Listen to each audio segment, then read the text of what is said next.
So what does Tim Walz have in common with Thomas Jefferson? I'm Rich Lowry of National Review, and let's compare and contrast the two just for a second. Thomas Jefferson was governor of Virginia, also minister to France, secretary of state, vice president, and president of the United States for 2 terms. Tim Walz is governor of Minnesota for the time being, not for very much longer, and unsuccessfully ran for vice president on Kamala Harris's ticket. Thomas Jefferson, a great connoisseur of wine, among other things. Tim Walz once went to a Sheetz convenience store with Kamala Harris. Thomas Jefferson wrote some of the most honored words in American history. Tim Walz occasionally says stuff. So those are some differences, but there is a commonality. Thomas Jefferson wrote the first draft of the so-called Kentucky resolutions, setting out the right of a state to nullify federal actions that it opposed, and Tim Walz is trying to do the same thing. Now, let's explain why Jefferson was wrong then, and Tim Walz is especially wrong now. Let's begin by going back to the 1790s. So our story begins with the Alien and Sedition Acts, passed by Federalist Congress, signed into law by John Adams. Adams and Jefferson hate each other. They're partisan enemies. Later in life, they'll come together and exchange a wonderful correspondence, but that's decades after this. Jefferson and Madison hate the Alien and Sedition Acts, and for good reason. The Alien and Sedition Acts tighten up on immigration, has an echo today, right? But also crack down on speech critical of the government. This is not a worthy law, and Jefferson and Madison want to figure out what the states can do to oppose this federal legislation, and Jefferson sits down to write the first draft of the Kentucky resolutions. Now, Jefferson writes these in secret because it is explosive stuff, but he urges the states to declare, referring to the Alien and Sedition Acts, quote, "these acts void and of no force," and says the states should see that, quote, "neither these acts nor any others of the general government not plainly and intentionally authorized by the Constitution shall be exercised within their respective territories," close quote. He also posits a more general right here, quote, "every state has a natural right to nullify of their own authority all assumptions of power by others within their limits," close quote. This gives us what we know as the doctrine of nullification. Now, James Madison, who's a more careful constitutional thinker than Jefferson, says, "Tom, I think you got to tone it down some." And actually, before the Kentucky resolutions are actually passed, they are made milder. And Madison drafts a version for Virginia as well, also a little milder. Virginia resolutions say when there is a, quote, "deliberate, palpable, and dangerous exercise," end quote, "of unconstitutional federal power, the states are, quote, "in duty bound to interpose for arresting the progress of the evil." This gives us the idea of interposition, a vague concept, not exactly clear what it is. Now, Jefferson and Madison, they're working off the so-called compact theory of our government. The Constitution is an agreement among the states. So the states have a lot of leeway to go their own way.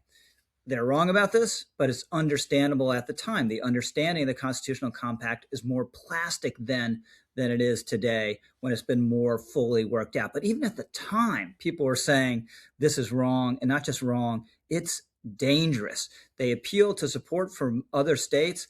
Other states didn't give it, and some states didn't just say no, they said hell no, and explained their reasons why. And historians looking back at nullification and interposition and these resolutions have understood that these ideas, they were a stick of TNT underneath the federal union. The great Ron Chernow of Hamilton fame says that Jefferson, quote, "wasn't calling for peaceful protest or civil disobedience. He was calling for outright rebellion, if needed, against the federal government of which he was vice president." Jefferson, quote, "thus set forth a radical doctrine of states' rights that effectively undermined the Constitution." Historian Gary Wills, once upon a time actually a National Review writer, wrote of Jefferson and Madison, "their nullification effort, if others had picked it up, would have been a greater threat to freedom than the misguided Alien and Sedition laws, which were soon rendered feckless by ridicule and electoral pressure," close quote.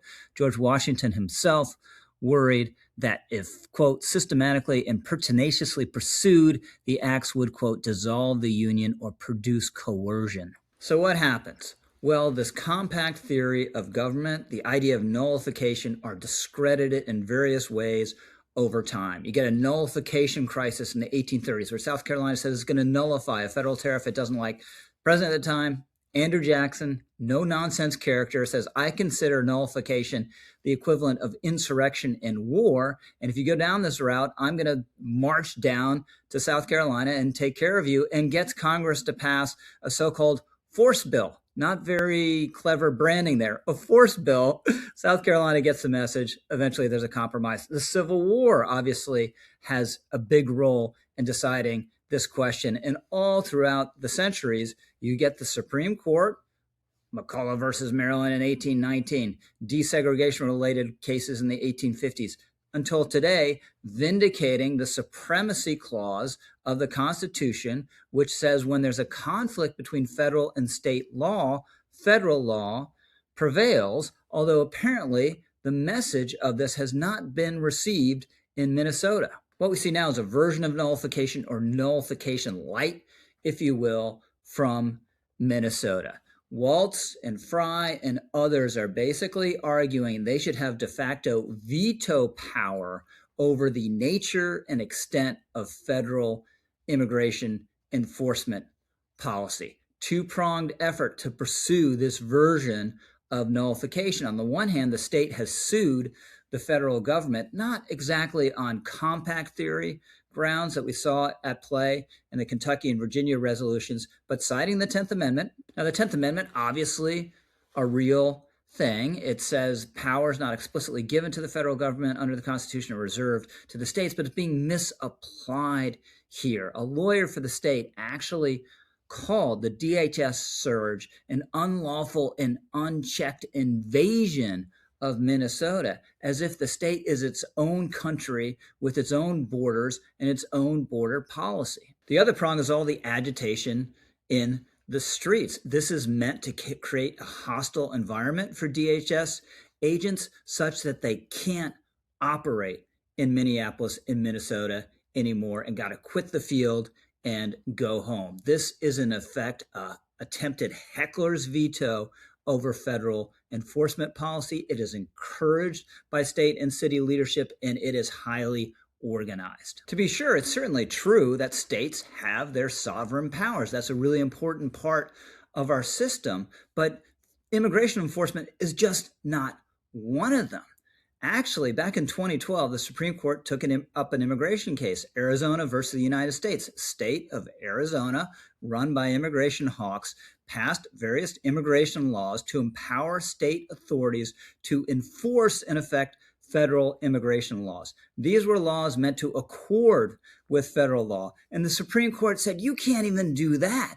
It said that federal authority in this area is so broad, it's so undoubted, the federal government so occupies the field here that you can't even pass your own laws and undertake your own initiatives that are consistent with federal immigration laws. So the idea that Minneapolis can do the opposite and resist federal immigration laws is completely preposterous. Think about it. It's as if the state of Florida decided it didn't like federal income taxes, and who does like federal income taxes, and encouraged street-level agitation against tax collection such that the federal government just decided it's too painful to try to do this in the Sunshine State, so Florida doesn't have to pay its taxes the way other states do. That would strike everyone as completely wrong. There wouldn't be sympathetic press coverage about the state-level officials leading this effort or the agitators harassing IRS agents in the streets in this hypothetical. No, of course not. Or if Texas decided, which actually it doesn't, that it doesn't like federal environmental law and rules and ginned up mobs to take on EPA enforcement agents such that the federal government had to say, you know what? The Endangered Species Act just doesn't really apply in Texas anymore. We're not going to go out of our way to enforce it in the Lone Star State. Again, everyone would consider that an utter travesty. But because what we're talking about here is Donald Trump and the left and the media can't stand him, and what we're talking about is immigration enforcement, and the left and much of the media can't stand that, this quasi-nullification effort is actually getting support and sympathy. Just think about how immigration policy has been handled the last couple decades in America. Obama, despite all the talk of him being deporter in chief, really gutted interior enforcement in the country and went out of his way to keep states from enforcing immigration laws. That's what the Arizona case that I just mentioned was about. Then Biden totally blows up the border, lets in millions of new illegal immigrants. And then when Trump wants to get them back out, you have Minnesota saying, no, you can't do that. You have no right to do that. The federal government has a right to defy the laws and let them all in, but the federal government doesn't have the right to apply the laws and get them back out. This is so wrong. It's not in keeping with our constitutional system. It's not in keeping with our laws, and is not in keeping with sound policy. I'm Rich Lowry, over and out.